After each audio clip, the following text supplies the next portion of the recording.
The Galactic Military Academy had seen thousands of species pass through its halls over the past 6 centuries. Warrior clans from the burning moons of Septera, hive minds that thought in mathematical symphonies, even those strange crystalline beings who communicated through light refraction. But none of us, and I mean absolutely none of us, had ever encountered anything quite like the human called Vera Holt. My name is Qrix, and I suppose you could say I'm what humans would call a 6-armed, floating jellyfish person. Close enough. I was assigned to Delta Squadron alongside Vera during our first year at the Academy. And let me tell you something that still gives me the equivalent of chills. She never spoke. Not once. Not during drills. Not during combat simulations. Not even during the infamous scream until your lungs collapse endurance test that made half our class quit by week 3. The silence was unnerving. Maybe her translator is broken? Suggested Torv, our squad's resident optimist. He was a Krellian, built like a mountain made of purple scales and bad decisions. For 3 years straight, I bubbled back, my vocal sacs vibrating with skepticism. That's either the worst technology malfunction in galactic history, or she's playing a game we don't understand. The instructors didn't seem bothered. Commander Rax, a battle-scarred Vorgan who'd survived 7 planetary invasions, would simply nod when Vera completed her assignments. And complete them she did. Perfectly. Every single time. She'd ace tactical assessments without saying a word, dominate hand-to-hand combat simulations without a single grunt, and solve strategic puzzles that made the rest of us want to dissolve into puddles of confusion. It was infuriating. I bet she's mute, whispered Lyra during our 2nd year. Lyra was a Zephyrite, all wings and attitude. Some humans have that condition, right? Then how does she answer the verbal command tests? I pointed out, gesturing with 3 of my limbs for emphasis. That was the thing. Somehow, someway, Vera's scores always came back perfect on every evaluation, including those that explicitly required vocal responses. The Academy's systems registered her as having completed all requirements. No flags, no warnings, just flawless marks across the board. By our 3rd year, Vera Holt had become something of a ghost story. The silent human, the quiet terror, that weird biped who never makes sounds but could probably kill you with a spoon. We graduated on a cold morning, under the triple suns of Academus Prime. 2,000 cadets from 400 worlds, all lined up in our dress uniforms, ready to receive our commissions and head off to defend the galaxy for whatever fresh horror was threatening civilization this decade. The Zerati, probably. It was usually the Zerati.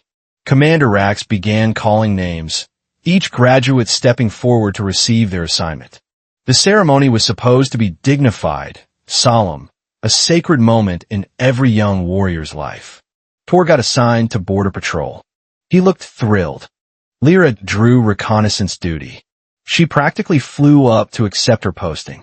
My name was called, and I floated forward to receive my orders. Tactical support for the 5th Fleet. Decent. Respectable. Unlikely to get me killed immediately. Then came Vera's turn. Cadet Vera Holt, Commander Rax announced, his 4 eyes scanning the crowd. She stepped forward, same as always. Silent. Her face was unreadable, which was saying something, because humans were usually ridiculously expressive. Their faces leaked emotions like a broken containment field. Commander Rax held out her commission chip. Vera took it, and then, in a voice that cut through the morning air like a plasma blade through butter, she spoke. Ready for the real test? The entire graduating class froze. 2,000 beings, 2,000 voices, absolute silence.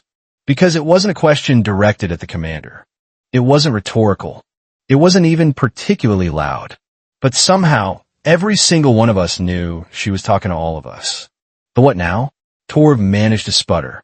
Vera turned, and for the first time in 3 years, she smiled. Not a friendly smile. Not a reassuring smile. The kind of smile that predators give prey right before the chase begins. The Academy was the tutorial, she said simply. Graduation is when the game actually starts. And that's when the alarms began screaming. The The sky above Academus Prime split open like someone had taken a knife to reality itself. Not metaphorically, literally. A massive rift tore through the atmosphere, and pouring out of it came ships. Hundreds of them. Thousands. Zarati warships, yes, but also Krindle destroyers, Morphic cruisers, and at least a dozen other hostile species that were supposed to be on opposite sides of the galaxy, killing each other, not working together. This is impossible, Commander Rax roared, all four of his arms reaching for weapons that weren't there. We were at a graduation ceremony. After all, who brings plasma rifles to a graduation ceremony? Humans, apparently. Vera had produced a weapon from somewhere inside her dress uniform. Where? How? I had 6 arms and couldn't hide a sandwich in my formal wear, but this human had somehow concealed an entire combat rifle. Evacuation protocols. Rax bellowed. All cadets to the emergency transports. This is not a drill. But Vera wasn't running. She was standing perfectly still, watching the invasion fleet descend like she was critiquing their formation. Which, now that I think about it, she probably was. Vera, I shouted, my vocal sacs vibrating with panic. What are you doing? Move. She glanced at me, and her expression was almost apologetic. Almost.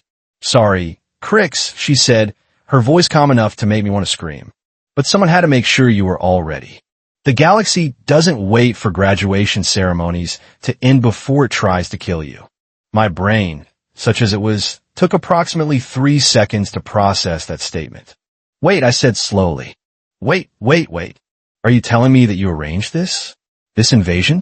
This literal assault on the most heavily defended military installation in the sector? Arranged is such a strong word. Vera checked her rifle's charge with the casual efficiency of someone who'd done it 10,000 times. I prefer coordinated. Also, they're not real. They're tearing apart the eastern barracks. Torv screamed, pointing at the massive explosions blooming across the academy grounds. Holographic projections backed by tactical drones, Vera explained, like she was discussing the weather. Very expensive. Very illegal.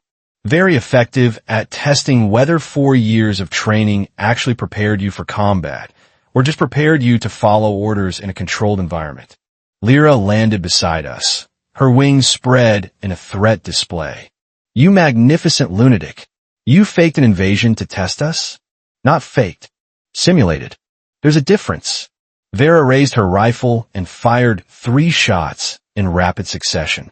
Across the parade ground, 3 drones that had been projecting Zarati warriors flickered and died. The danger is real enough. Those drones have live ammunition. The Academy authorized this, by the way. Well, the parts they know about. The parts they know about? I shrieked. Commander Rax was suddenly beside us, and he was smiling. Actually smiling. His tusks gleamed in the triple sunlight. Cadet Holt has been working with Academy Intelligence for 2 years, he said, his voice filled with something that sounded suspiciously like pride.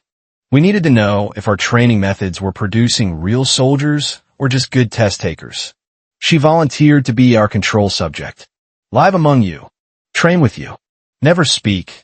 Never give away the game. Just observe and report. And stay silent the entire time to maintain the integrity of the behavioral study, Vera added. Humans are notoriously chatty. I had to prove I could blend in by doing the opposite. Be so quiet you'd forget I was evaluating every choice you made.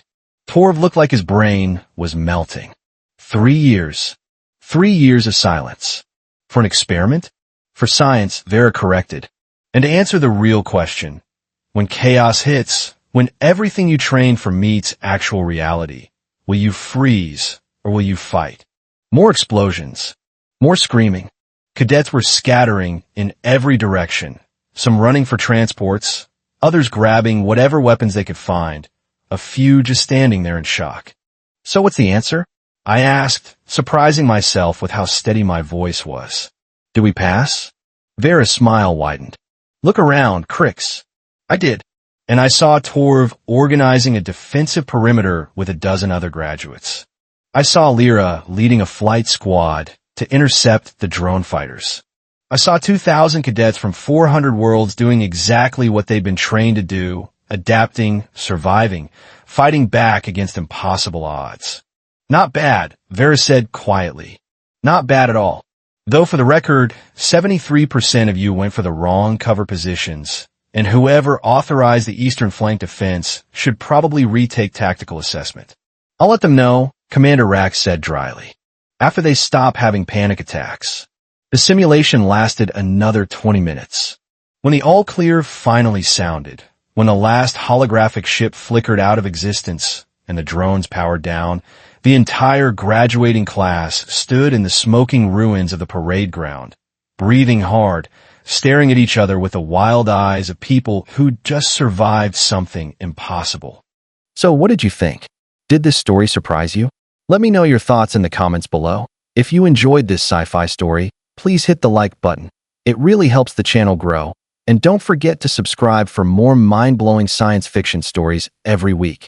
Turn on the notification bell so you never miss an upload. Thanks for watching, and I'll see you in the next story.